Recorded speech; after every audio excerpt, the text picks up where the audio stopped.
Hi, this is Patsy with a Z. Welcome to Joy on Paper Live, a program for writers and those who dream of writing, and for everyone who wants to know the story behind the book. And I am so happy to welcome to Joy on Paper Live Janeen Golightly, because she's a lively character and her book is fantastic. It's intriguing, and it's called Should I Go Back? Why Giving Your Marriage One Last Try Could Actually Help You Move On. Well, hi, Janine. Hi, Patsy.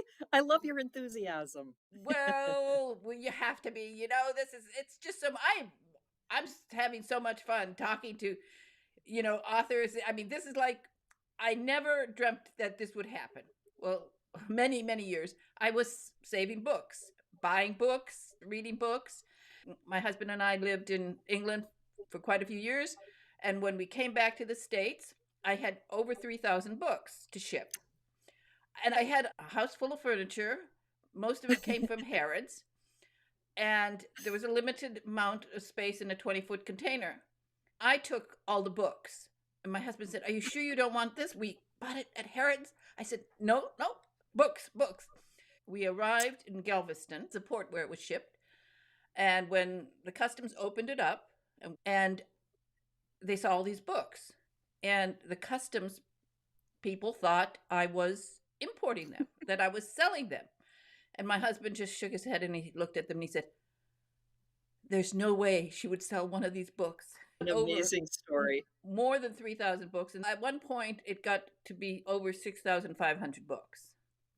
Oh, wow. That says so much about you. Well, you can take that knowledge with you. You can't take the furniture, can you? So, That's amazing. I did Hmm. not expect to land up having a radio program where I could get to talk to so many of my favorite authors.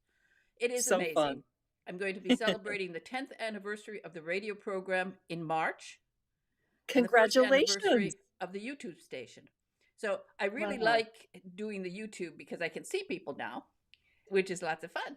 Of course, you're used to being on, well, television. First, before we start talking about this book, Should I Go Back? Tell us a little bit about yourself.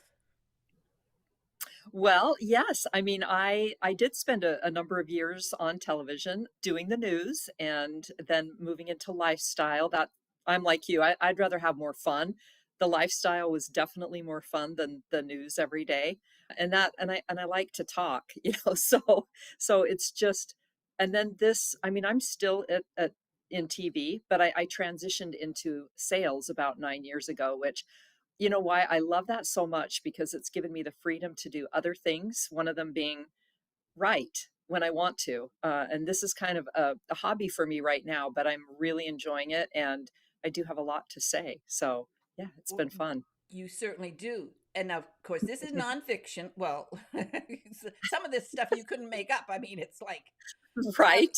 your life has been very interesting and you've discovered a lot of things, because why giving your marriage one last try could actually help you move on. You've done that from experience, but I will say that you could still be in front of the camera because you look gorgeous. I mean, you are just Oh, so, thank I mean, you. oh gosh.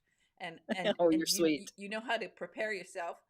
I was one time on Good Morning America, and the thing I loved most about it was that they take you in there and they do your hair and they do your makeup, Oh, and oh, that's lovely. That's lovely. wouldn't that be nice? Yes, Yeah, that'd be nice. that's what I'm aiming for. If I could make enough money, Yes, I could actually bring somebody in to do my hair. My gosh, oh, I'd love that.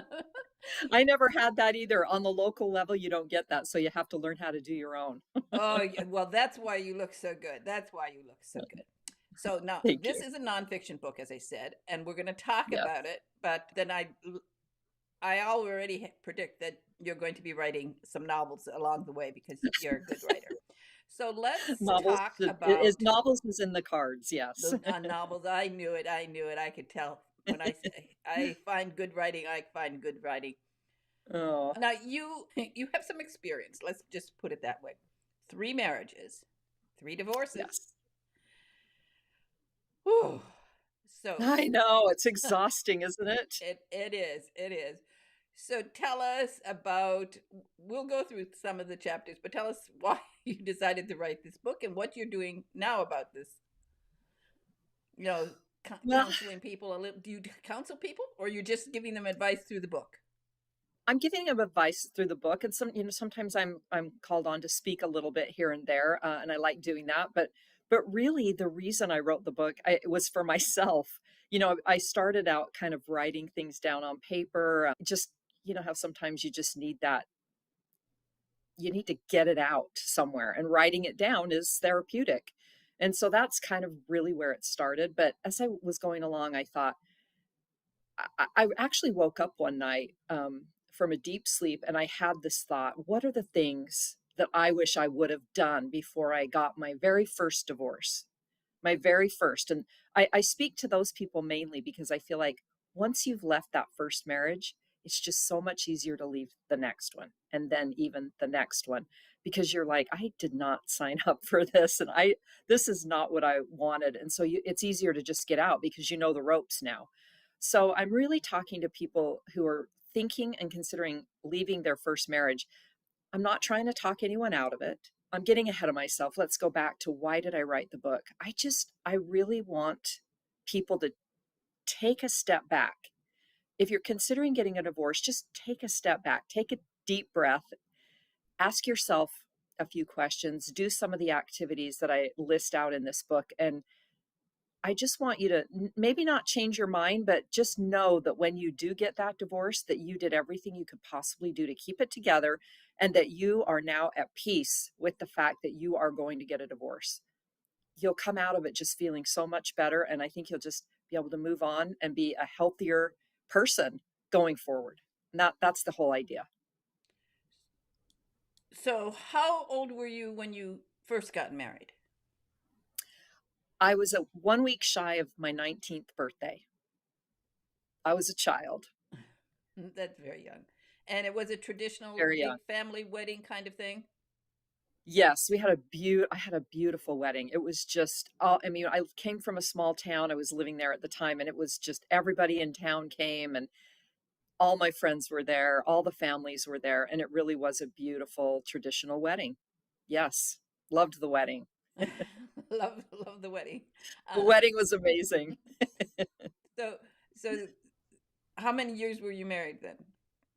I was married to him for 6 years, but we did have two children together. So I had two small children when I knew that I wanted to get out of this marriage. So And were you already a career woman in television or anything at that point, or? No, I wasn't in TV at that point. I had actually got my first degree in accounting. I had a couple of really good jobs that first maybe 7 years of working, and I went back to school later. This was after my first divorce to get that broadcast degree.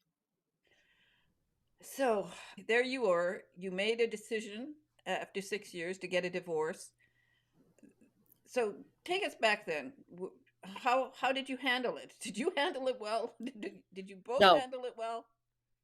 no, I did not handle it well. I think this has been part of my healing process over the years because I didn't handle it well. I made that decision. I wanted the divorce.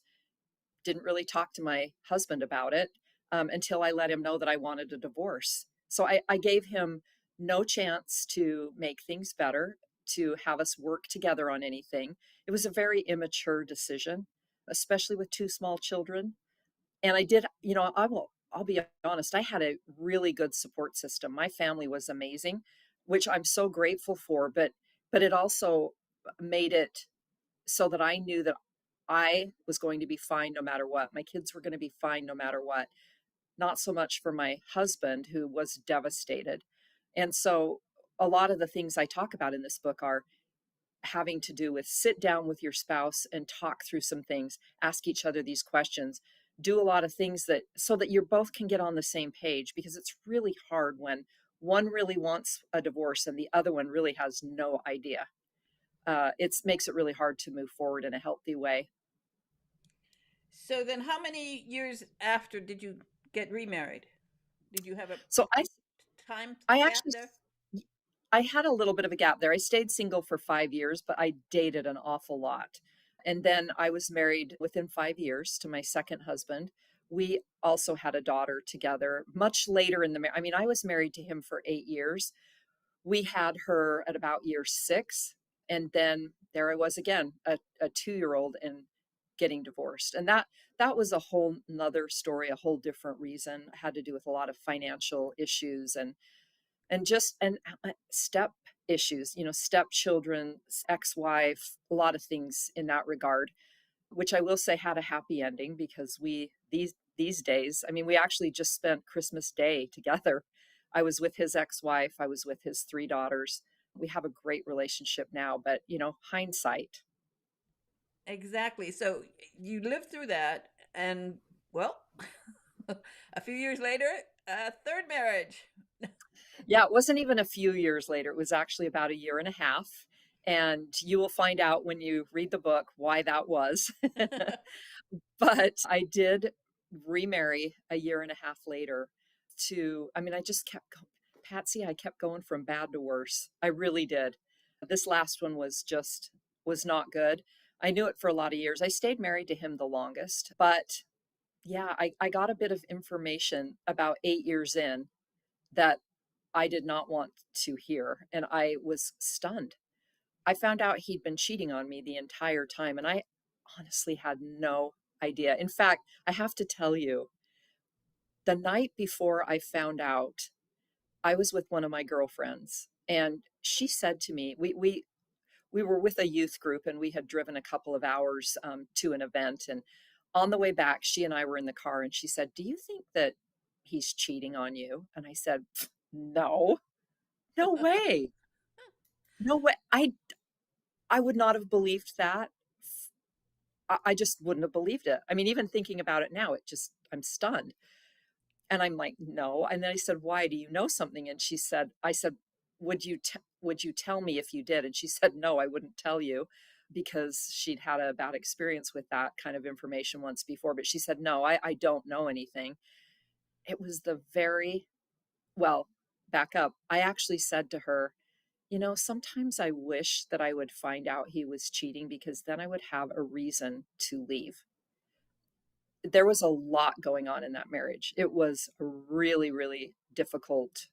I was not able to trust him very much. So I made that statement, and less than 12 hours later, I got a phone call from a person who told me that he was doing this. So I feel like it was definitely a message from heaven. It was all meant to be. Did it prepare me a little bit? Maybe. I don't know, but I was pretty stunned. So, and you don't stay with that. You don't stay with that. Yeah, that it was like a bridge too far, I guess, huh? A bridge too far. Yes, for sure. But So, did I? so exactly. So at some point, not too long ago, you decided to write this book, and let's talk about some of the chapters because it's fascinating. Let's start with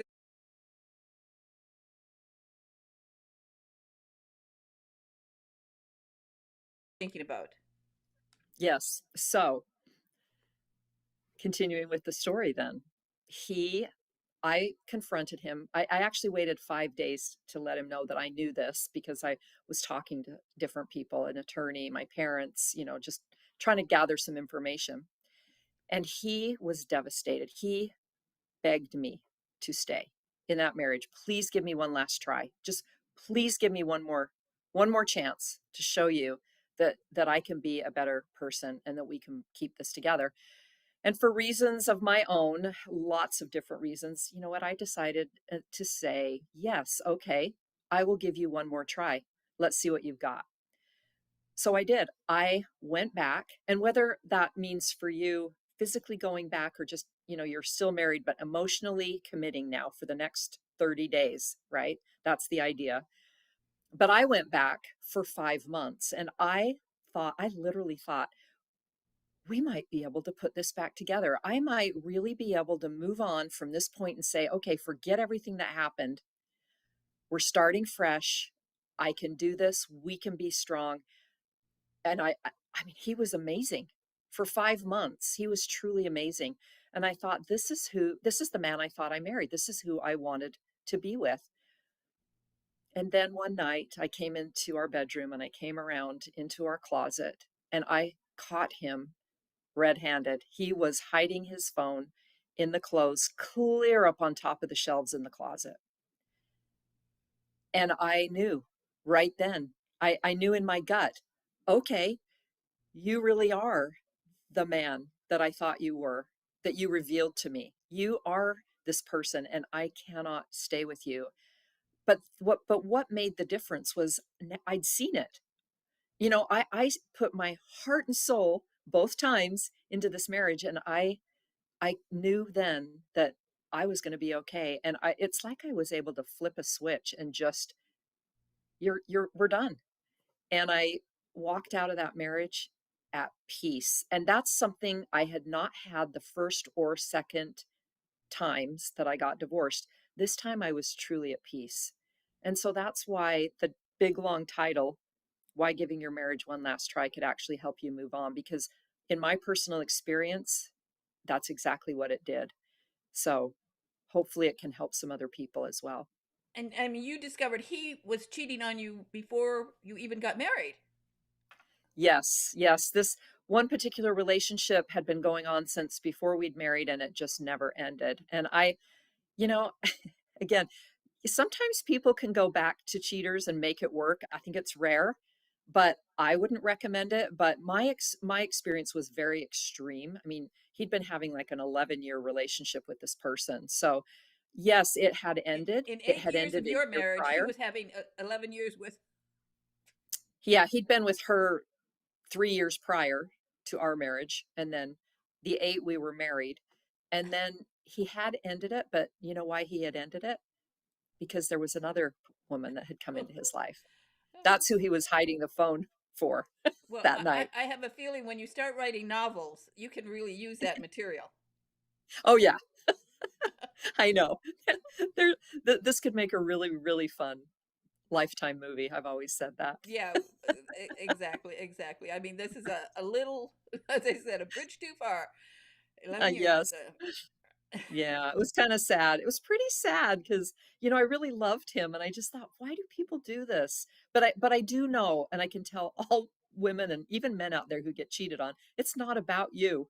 It's about them, and it's issues that they have or that they need to resolve I knew that. I knew that it wasn't about me, so I was really able to move on. So you were able So, to move on. So, but yeah.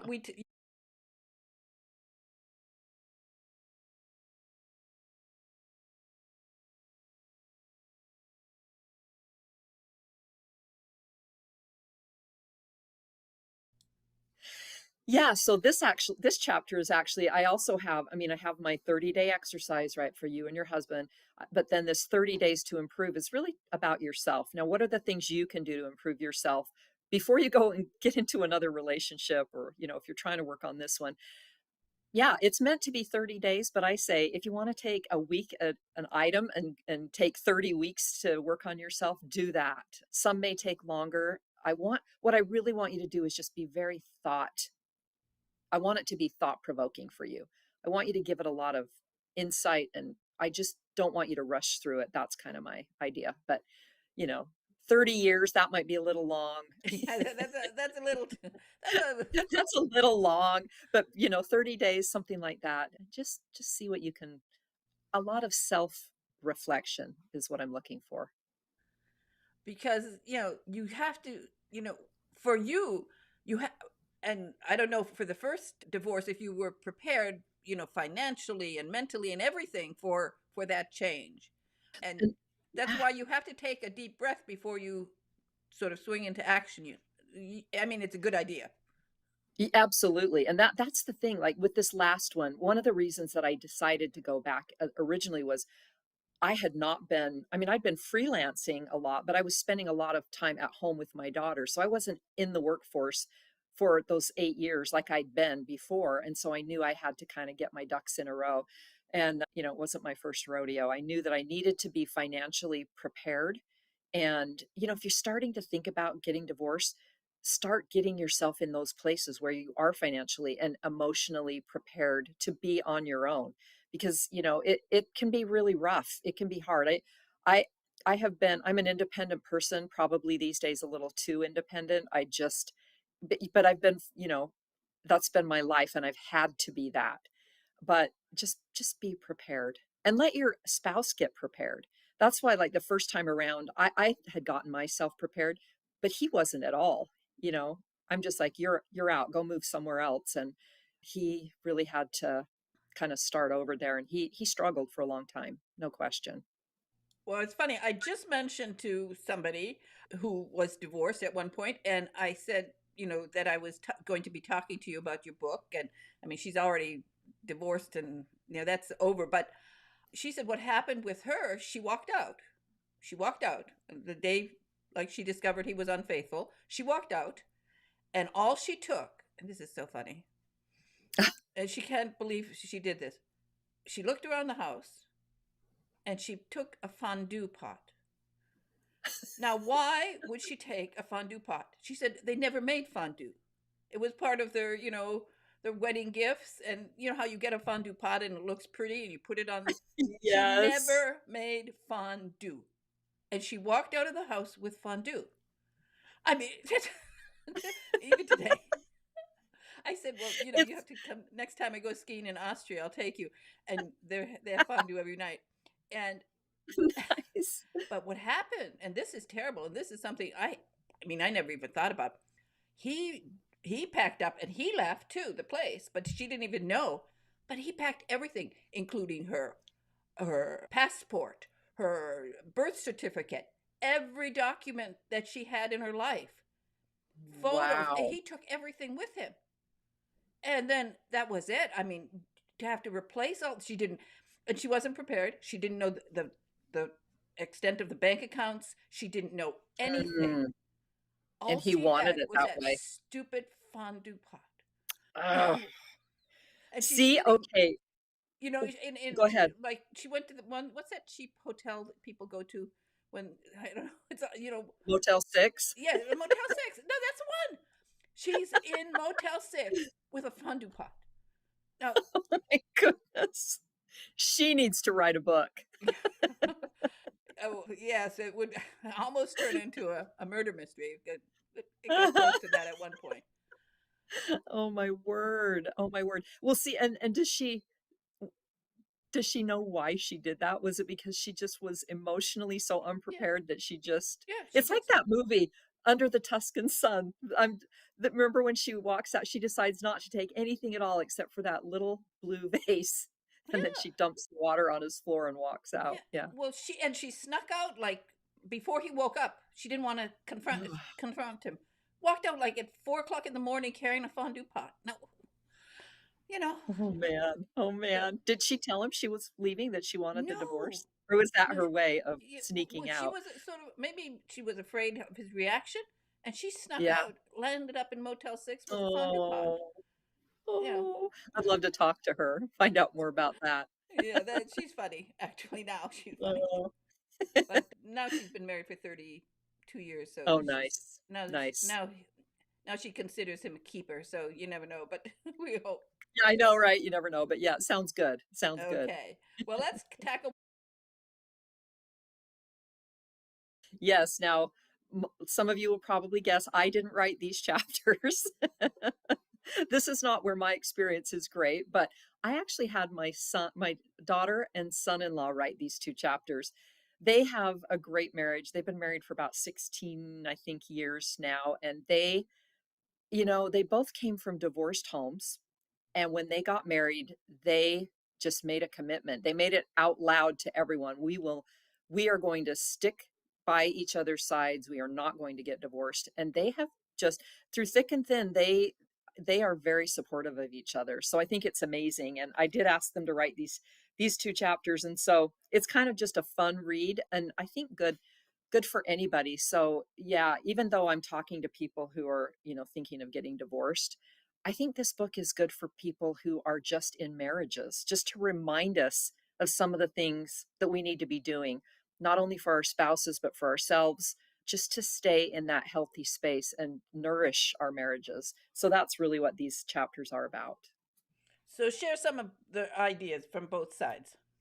Let's see if I can find it real quick.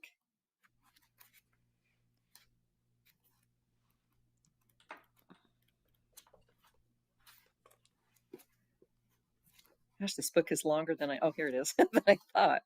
Okay, here's the one that my son-in-law wrote, the chapter. So one of the first thing he says is listen to your wife. He's very big on discuss everything. You know, you're not the end all be all. So listen to her, and whatever she has to say is important.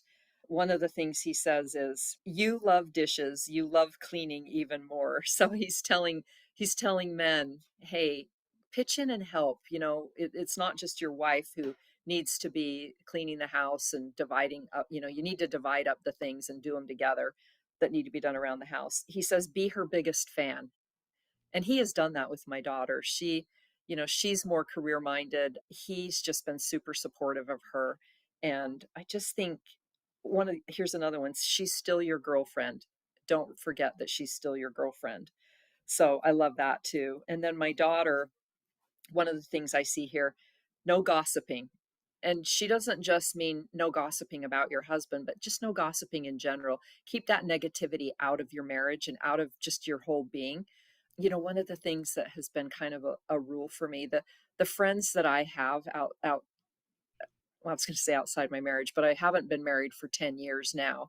But the friends I keep they're all married. They all have husbands. I have a group of, there are 6 of us who do some traveling together and so forth, and they're all married. And when they have things where their husbands are invited, they still invite me. And I often go just me with them because that's how comfortable I am without those friendships. But because they're such a good influence on me, and there is none of this gossiping and, you know, negativity going on. She says, "You are not his mother." That's another item. You know, remember that he is his own person too, and he doesn't have to do everything that you say. So that just gives you a little bit of a taste for what's in those chapters. Well, I think they're very important, and actually, many of the items in those both chapters are sort of what was in my marriage. Now, I was married 3 times, but to the same guy in 3 different Oh countries. my goodness. Okay. Yeah, Okay. yeah. No, no, You had 3 guys. me there for a second. No, 3 guys, 3 different countries. So because we lived overseas for quite a while. So uh, first little family, then with big family, and then with another one when we got to America. So Okay. it's Oh, I love that. yeah. But and one of the things I love, the one about gossiping, because this is a very bad habit that women get into. They gossip Yes. too much, and as a matter of Yep. fact, I've ended friendships with people because I do not want to hear.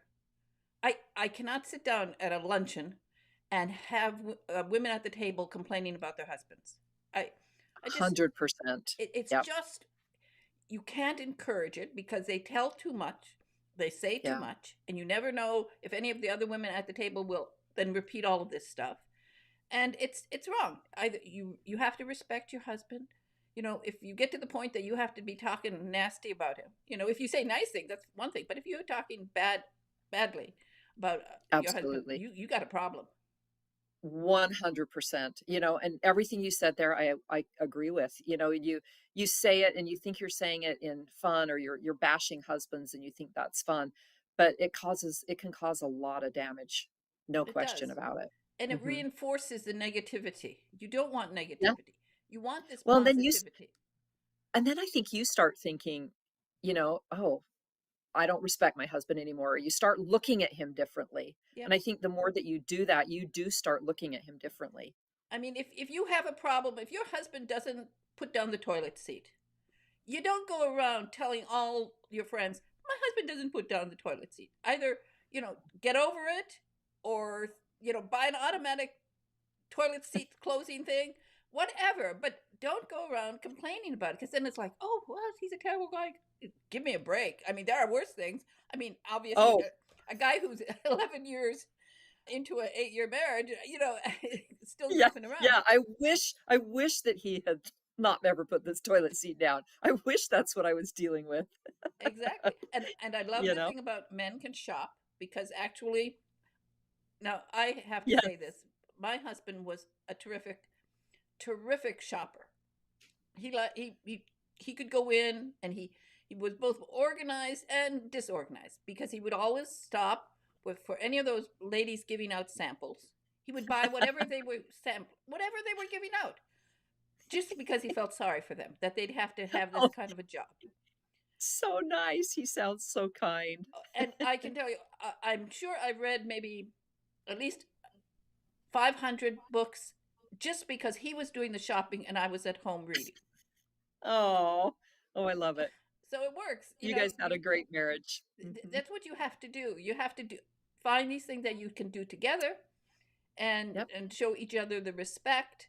So there's so much, really. I think these two chapters are really so valuable. As you said, even if you're not married, even if you're not planning a divorce, you should be reading these chapters because it really gives you insights into how you should be acting. absolutely. Yep, I think, agreed. of course, it would be nice if. Okay, so tell us, what Oh, do you mean by this one? it's too late for me. I didn't find the right person in the first place, and yet, gosh, that's a whole other can of worms, Well, right? no, no. I Because want to say one thing. It's not too late. My, it's not too it's late. not too late. It's never too late. You know, my father. When my mother died when I was relatively young, and then for many years he wasn't married, and then he got sick, went to the hospital, and the one of the nurses was a woman from his childhood. They reconnected, and they had the happiest marriage after that. That's awesome. Many happy, happy years. So Mm, it is sometimes just finding the right person. But what do you yes. suggest in this chapter? What should you be looking for? Well, you definitely should be looking for somebody who has the qualities that you admire in someone, and somebody that's going to connect with you on that deeper level where it's not just that spontaneous instant attraction. I love that too. And I definitely got married a time or two because of it. But these other things, you may not realize how much they matter until you get into a marriage that where you have, a cheater. I mean, my husband did not think he had done anything wrong. He really did not believe that that was wrong, or at least he said that. I know deep down I don't believe that, but here's some of the things I wrote down that I'm looking for right now. Number one at the top of my list is this person genuinely happy? That to me says a lot. I've often said, "Where are all the happy men?" I'm looking for a happy man, somebody who's truly happy, because that answers a lot of other questions. Somebody who's genuinely happy, not somebody who's just putting the air on, but who is truly happy. Is this person kind and loving? That's another thing. Are they smart about money? So there's a list in here of questions to ask yourself. Are they concerned with my well being? To me, these qualities, this is the person that I think we all should be looking for so that we are on the same page when we go into the marriage, and then we're going to stand a better chance of making it work. And now I'm talking to people who, okay, you're already divorced, you're looking for that next relationship. Be thoughtful about it. Take your time. Definitely take your time. Now, one of the things you mentioned, that you married somebody who already had children, and this is a big thing. You get to a point in your life where you might fall in love with somebody who's been married before. I think it's a good idea if you find out why that marriage failed, and then if Mhm. there are children, what the relationship is that person has with their own children before you get involved. Yes, and that is one of the difficult things about, getting a divorce for the first time, because most likely you're gonna enter into a marriage where there are children. I did both my second and third marriages, there were, children.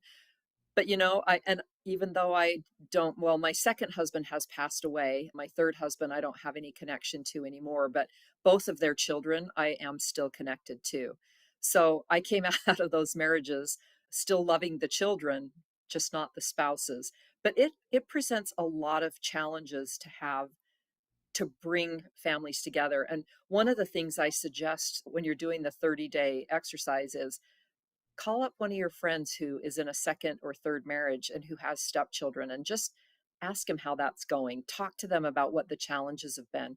Because, the first time I was going into it, I thought I had a Brady Bunch vibes going on in my head, thinking it was going to be so fun. to have these extra children, yeah, that's not reality. That takes a lot of work to get to that point. So just know what you're dealing with, know what you're coming up against. Well, you've learned a lot. So Yes. let's do let's do one more chapter. Indulge me, honey. This is a chapter that I just wrote for fun, just for some, kind of to give myself a laugh and hopefully some It others gives me a along the laugh way. too. Good, okay. So yeah, I mean I'm creating there's another, well, we won't go into that one, but there's just a couple of chapters in here that I wrote for fun. And I wrote this when I was in Florida one day sitting on a beach and I was watching couples walk by and just observing, those that hold hands, those that I saw a couple, the wife was walking like 10 feet behind the husband. I mean, and just watching people have conversations when they're out at a restaurant and things. I love people watching and I like to observe relationships. But I think it's intriguing to watch people and see the way that they act. So this chapter is just, I wrote a list in here. What do you think about telling your spouse you want some things like this, for instance? I say, please laugh at my jokes. And so this would be me saying, honey, if you were, these are some things I need from you that you may think are dumb, but they would make me happy, laugh at my jokes. That's one of them. Please tell me that I look beautiful and tell me often. These are, just kind of like guilty pleasures that I felt like I think every woman wants. And then there's a room in here for men to write. It's blank, his list, so he can go in and write what is it he wants from his wife. Is it so wrong to ask for some things from your husband or from your wife that just would make you feel just a little bit happier, a little bit like, oh, he does love me if he's willing to do these things for me. Hug me for no reason is one of them. So that's the idea behind this chapter. Well, I think it's a great chapter. I love it. I love it. Thank you. And the thing is, there's so much to learn from this book. And one of the things that I really believe in is this finding mutual things that you both enjoy, Hmm. putting it together. Because I love books, of course, I've always been a great reader. I discovered what books my husband liked. He was very well educated. His mother started him early on books, classical books. So we already had something in common. Not English romances. He didn't know anything about Jane Austen or Charlotte Bronte, but his mother would read Thomas Mann in German, Tolstoy in Russian, and Victor Hugo in Wow. French. So he was aware of some of the great classics, but he was, aeronautical engineers. He didn't have time to read novels. When he did, it would be a Tom Clancy kind of thing. I always wanted to see where an author came from, where they lived. Just James Joyce going to Dublin. I always wanted to do these kind of things. And if I wanted to go see an author's home or where they were born, I would always find an air base nearby or an air museum or a battlefield. And gosh, there's plenty of battlefields in Europe. So I would Yes. combine our trips with my sort of romantic authors and then with his interests. And it worked out so beautifully. In England, if I could find an RAF base, he'd take me any place. It just, Oh, you know, I but love that. I love hearing that. so I want people to read more Hmm. books, and this is the kind of thing you can combine. And then it's just a wonderful thing to do. It's a way to stay together and keep interest Oh. that you're doing things together, and hopefully neither one of you have any chance to go fool around with anybody else. You're just having so much fun together, right? Right, right. Well, Patsy, you found a way for both of you to be happy. I mean, you got creative, and Exactly. that's the message, right? And That's a it's great exactly, and it's story. also, and it comes to whether you're doing shopping. I got Yeah, creative. I stayed at home yeah. and read. He went and did his shopping, and bought those extra little things that perhaps I wouldn't have bought.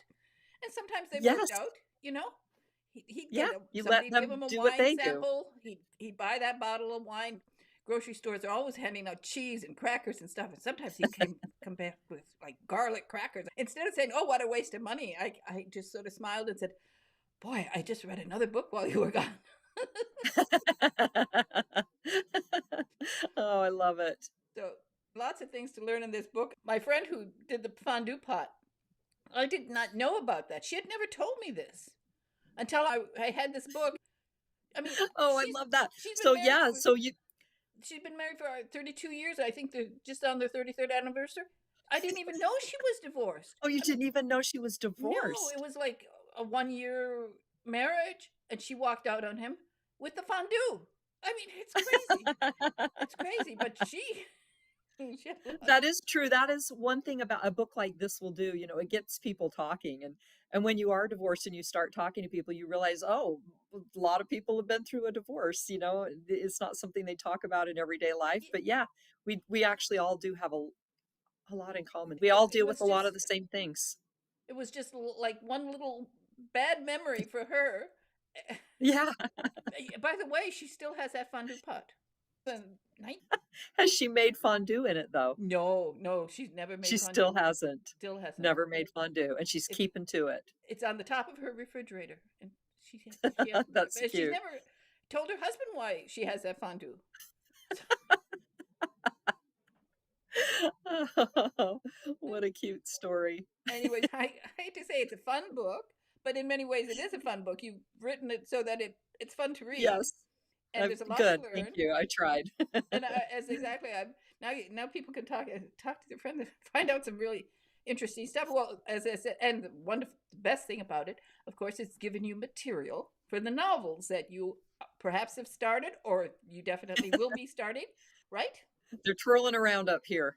I know. I knew it. I knew it. Yes. The minute I read it, I can tell when people write books, I can always tell. And it's happened many times where people have come on with a memoir or some historical nonfiction. And I said, well, you have to write. And then a few years later, they're back and they're sending me an email. Well, Patsy, you There it were right. comes. You were right. Oh. Do you, and then they'll say, well, do you want to see my book? And I say, yeah, yeah. I'm the one who told you to write it, for goodness sakes. You have So, to share now. Well, you're uh, inspiring, and you're inspiring me. Yes, for well, sure.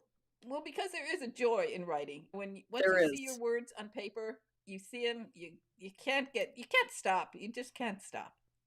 Yeah, that's right. Once Okay, it's in you. so it's in you. It's in you.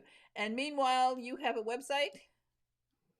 I do. Yep, there it is, JaneenGolightly.com. You can go on there and learn a little bit more about me. And then there's a link there that will take you to Amazon to buy the book. So, Okay, well, and I hope everybody, people will get it and enjoy it because it is meant to be a little bit fun. But it is. And yes, for anyone you have little doubts, little worries, get it and read some of these chapters. And I love the kids' advice. yes, me Smart too. kids. Smart kids. Smart kids. Okay. So thank you so much for being on Joy on Paper live, and I can see you. And Yes.